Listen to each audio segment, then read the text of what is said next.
Welcome to Season 2 of In Response EDH. My name is Albert, and we are happy to have you join us again for some more great EDH gameplay. On today's episode, I'll be going first, and I've decided to play my Ghired Conclave Exile deck, I like to call Clone Thugs in Harmony. This deck looks to put out big threats and make copies of them and beat my opponents into submission.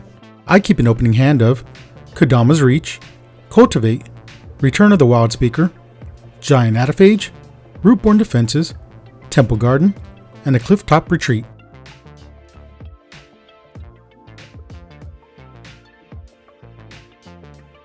Joseph is back and is playing everyone's favorite pilgrim, Golos. Yes, I know Golos is banned, and no, I don't agree with it, but at the time of the banning, this video had already been produced and slated to be the first episode of the season. Rather than scrapping it, I decided to go forward with it and showcase Golos one last time. So with that said, let's jump right back into it. This is a legendary tribal deck and wants to use Golos' ability to outvalue us and cheat in some of the strongest legendary creatures in the game. He keeps a modest opening hand consisting of ᴑɪᴜᴜᴜᴜ, Shalai Voice of Plenty, a Prairie Stream, the World Tree, a Mountain, and 2 Plains. Joining us is our good friend Daniel, and today he's brought out his Fairy Tribal Control deck, led by Oona, Queen of the Fae. Daniel's deck is very counter heavy and hopes to stall the game long enough to set up some anthem effects to overwhelm us with an army of fairies.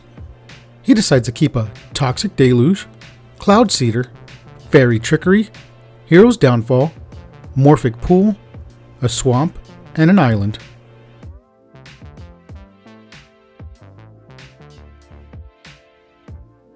Last but not least, we have Mike playing his newly built Tuvasa the Sunlit. This is an Enchantress deck that aims to play tons of enchantments and auras to constantly give him card advantage over everyone at the table, and pump his commander to try and knock us out with. He starts the game off with Teferi's Ageless Insight, Protein Thaumaturge, Amaranth the Lustrous, a Prismatic Vista, Wooded Foothills, a Forest, and a Plains. Before I get started, I'd like to remind you, if you enjoy the content and would like to support the channel, consider becoming a patron. When you do, you're not only contributing to the channel's growth, you're also being entered in our monthly patron giveaways, as well as receiving other patron-only perks and merch as well. All proceeds of our Patreon will be reinvested into the channel to bring you the best content possible. With that being said, and the introductions out of the way, let's start the game. I win the die roll and start us off by playing a tapped Temple Garden and passing. Joseph plays a tapped World Tree and passes to Daniel. Daniel starts his first turn playing an untapped Morphic Pool and passes to Mike. Mike starts off by playing a Wooded Foothills and passes to me.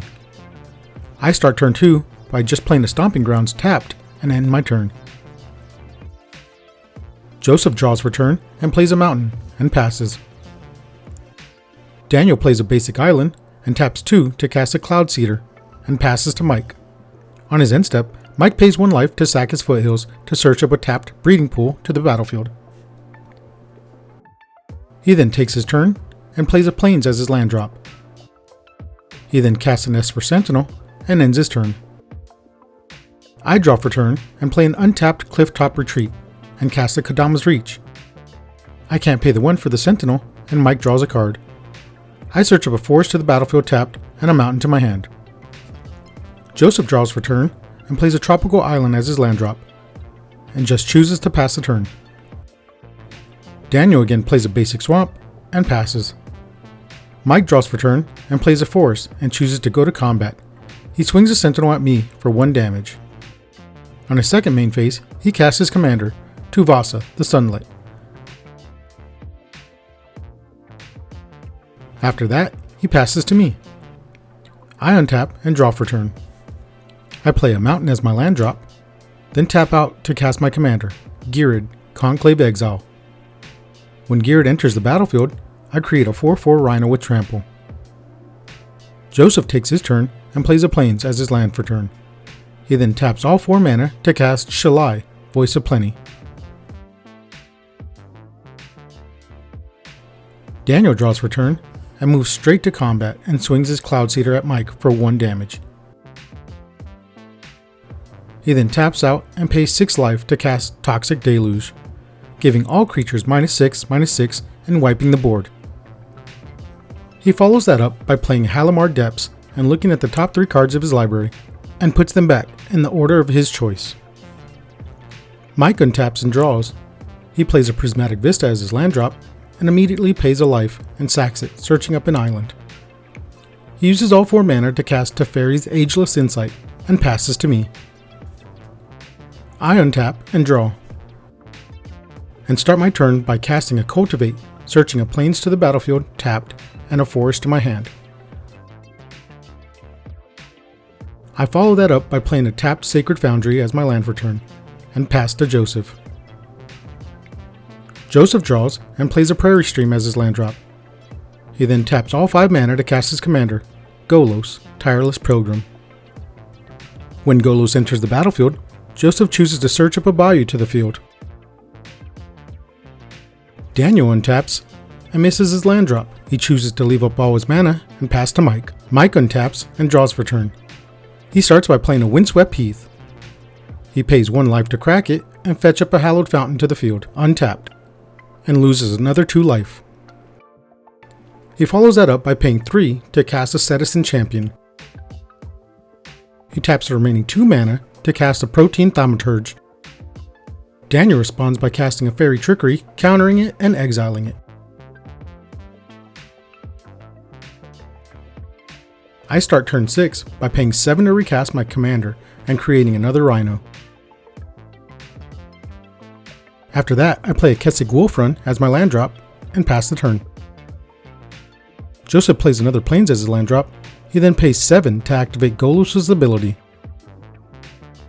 In response, Daniel casts a Dark Ritual to add 3 black mana to his mana pool, and uses it to cast Hero's Downfall on Golos, destroying it.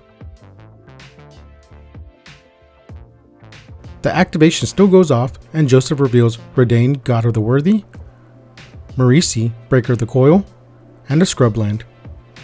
He can't play the Scrubland since he already played a land for turn, but does cast Redain and Marisi. Daniel untaps and plays a tapped Fetid Pools as his land drop, and just ends his turn. Mike untaps and draws. He plays another fancy fetch land and cracks it, paying 1 life to search up a forest to the field. He taps all his mana to cast Amarith, the Lustrous. After that, he moves to combat and swings his champion at Daniel for 1.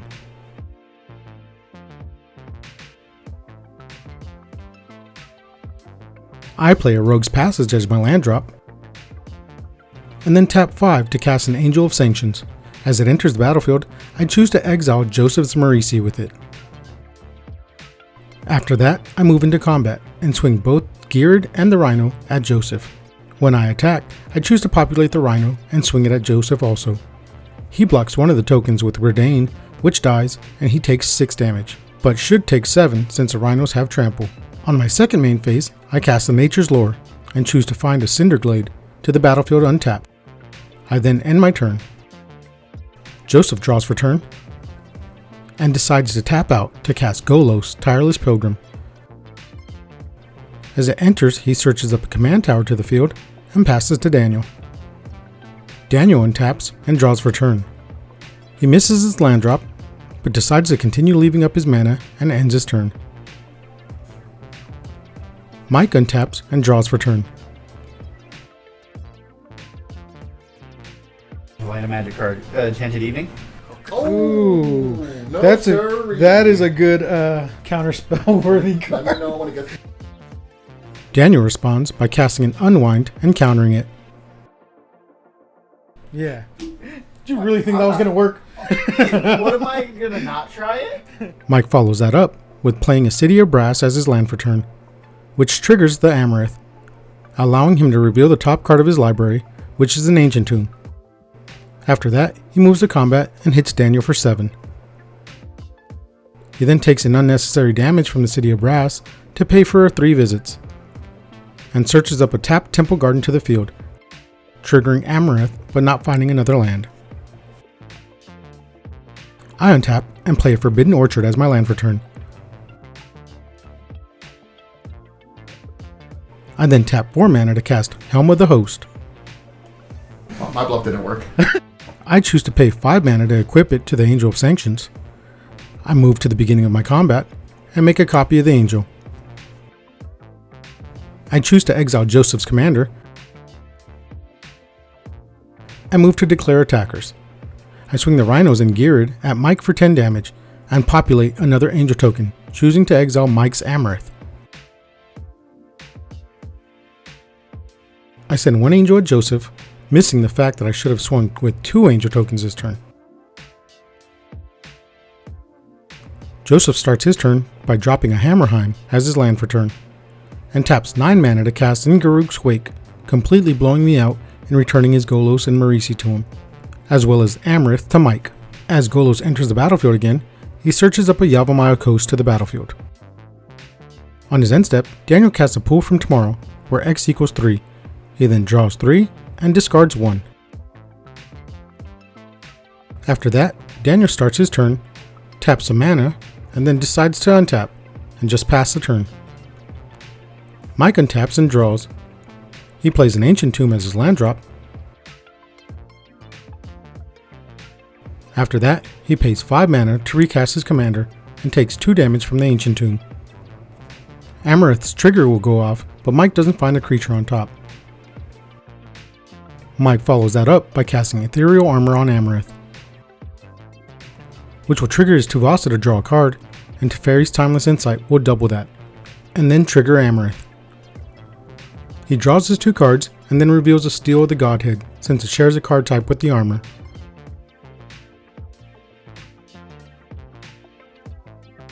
He then moves to combat and swings at me for 8 with Amaranth.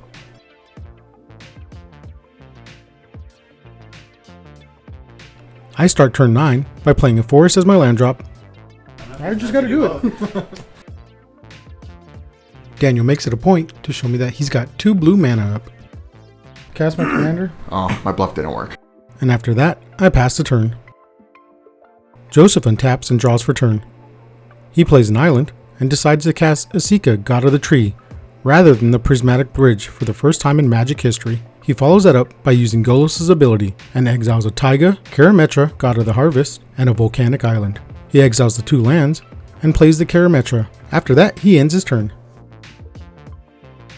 Daniel draws for turn and misses another land drop, and just decides to end his turn. On his end step, Mike casts a Thirst for Meaning, drawing 6 cards and discarding the Steel of the Godhead. Mike untaps and draws a card. He plays a Command Tower as his land for turn. He then taps 10 to cast Omniscience. But Daniel is ready for it and casts a Rewind to counter it.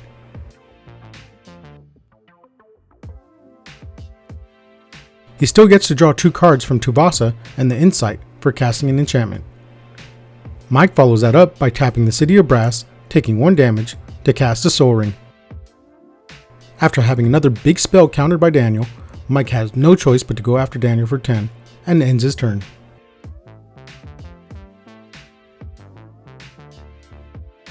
I start turn 10 by casting Feldon of the Third Path, and then follow that up by casting a Doubling Season. But again, Daniel has to play Fun Police and counter it with a Dissipate, exiling it.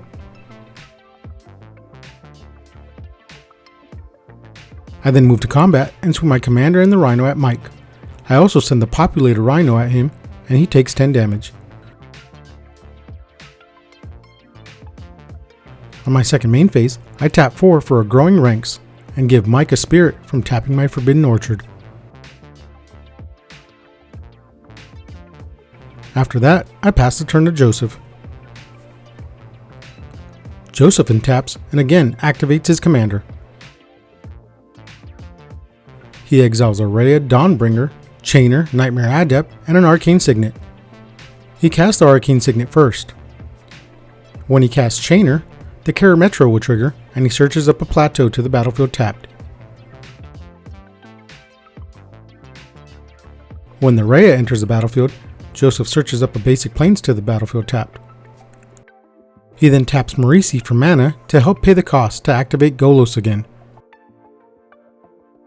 and reveals a Badlands, Urza's Ruinous Blast, and a Zetolpa, Primal Dawn. He plays the Badlands as his land for turn. He plays Zetolpa and searches up a Savannah to the field with ⴑⴑⴅ He then casts the Urza's Ruinous Blast to exile all non-legendary permanents on the field. Joseph moves to combat and swings a Sika at Daniel for 1 and Golos at me for 3. On his second main phase, he discards an island from his hand to Chainer's ability, and recasts Redain from the graveyard, triggering the ⴑⴑⴅ and grabbing a basic force to the field tapped. Daniel takes his turn and pays 4 for a Fencer click, and with no more answers to help with the board, he ends his turn. Mike plays a Bark Channel Pathway as his land drop. He then pays 2 mana to cast a Starfield Mystic, followed by an Armadillo Cloak attached to Amarith, drawing 2 cards from Tuvasa and looking at the top card with Amarith's ability.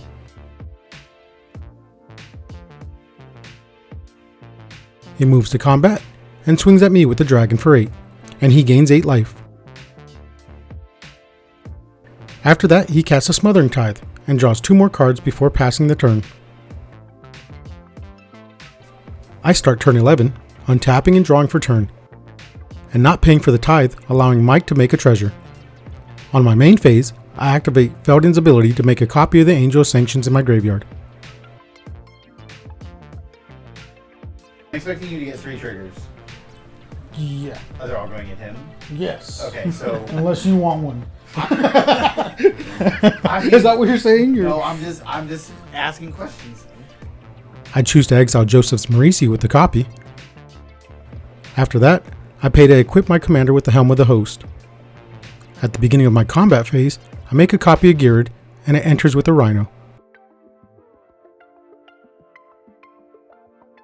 I then choose to swing with both my commanders at Daniel, and the Angel of Sanctions token at Mike. When my commanders attack, I populate the Angel of Sanction token to make 2 more angels and exile Joseph's ⴄᴏ and Chainer. My angels enter tapped and attacking, and I send 1 each at Daniel and 1 at Mike. I follow that up by playing a Birds of Paradise. I then move to my end step, and I have to sacrifice the angel made with Feldon, so Joseph gets his Murici back.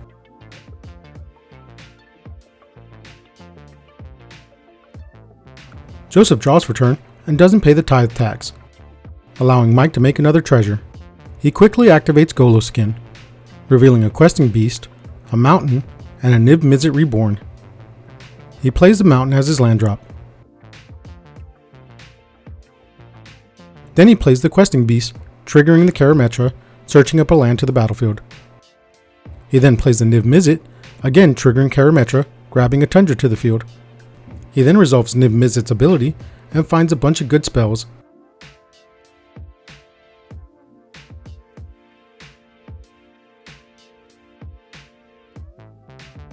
But only finds 1 legal target, Arvad the Cursed, and puts it into his hand. Joseph spins the wheel with Golos again, and this time hits a Merciless Eviction and a Keruga the Macro Sage. When he plays the Merciless Eviction, he decides to exile all artifacts. He then casts the Keruga, triggering the ⴑⴑⴅ and grabbing another land. He then resolves Keruga's ETB, drawing 8 cards.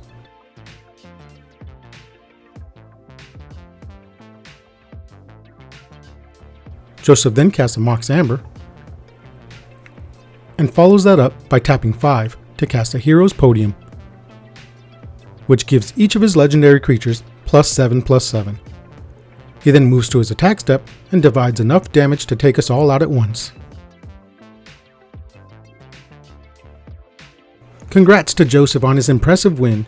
I had never even heard of the card Hero's Podium until that day, and it seemed to be the perfect finisher for a legendary tribal deck. Golos is just such an efficient commander, it's hard to stop him once he gets going. Daniel did his best to keep the table in check, but ended up running out of gas when it came time to deal with Joseph's board. He might have been able to slow Joseph down if he would have aimed some of those counters at Golos, but that would have left the door open for me or Mike to pull away with the game. I did my best to try and stop some of the shenanigans, but was outmatched this time. While Mike did nothing to help us, and I'll never forgive him for that. Well, that's it for episode 1 of season 2. Before we go, we'd like to give a big thank you to our amazing patrons. We are glad to have your support and thankful for each and every one of you. Well, that wraps it up for the season 2 opener. We here at In Response would like to thank you for watching. Please make sure to like and subscribe, and make sure you follow us on our social medias. We also stream every Friday night at 7 p.m. Pacific Standard Time. Thank you for watching. Have an awesome day.